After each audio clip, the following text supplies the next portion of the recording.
مرکز العلیہ لاہور سے انہوں نے سوال کیا کہ ماں نماز پڑھ رہی ہے گھر میں، جیسے نمازیں پڑھتی ہیں ہماری اسلامی بہنیں، اور بچہ سامنے آ جاتا ہے، سامنے آ کے بیٹھ جاتا ہے، بچہ گزرتا ہے، یا اسی طرح بچے شرارتیں کرتے رہتے ہیں، تو اس صورت میں کیا وہ نماز جاری رکھے گی، توڑ دے گی؟ اس کے بارے میں کیا حکم ہے؟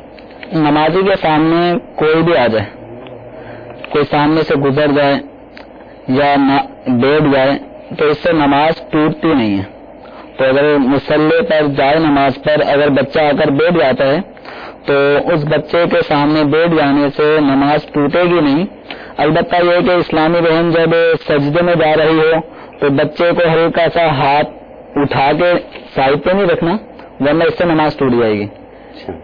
یہ کرنا ہے کہ سجدے میں جاتے جاتے بس ہلکا سا بچے کو ہاتھ ٹچ کرنا ہے، یا بچہ ویسے ہی جب ماں کو سجدے میں جاتے ہوئے دیکھے گا تو خود ہی ہٹ جائے گا. تو بچے کے خود ہٹ جانے سے یا ماں ہلکا سا بچے کو ہاتھ لگا کے سائڈ میں ہونے کا اشارہ کر دے تو اس سے نماز نہیں ٹوٹے گی.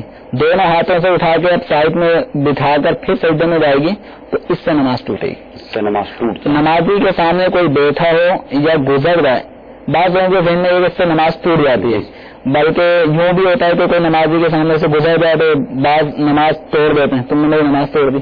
تو نماز اس سے ٹوٹتی نہیں ہے.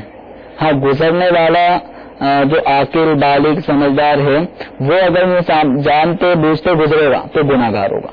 اختر علی بھائی، امید ہے آپ کے سوال کا جواب مل گیا ہوگا.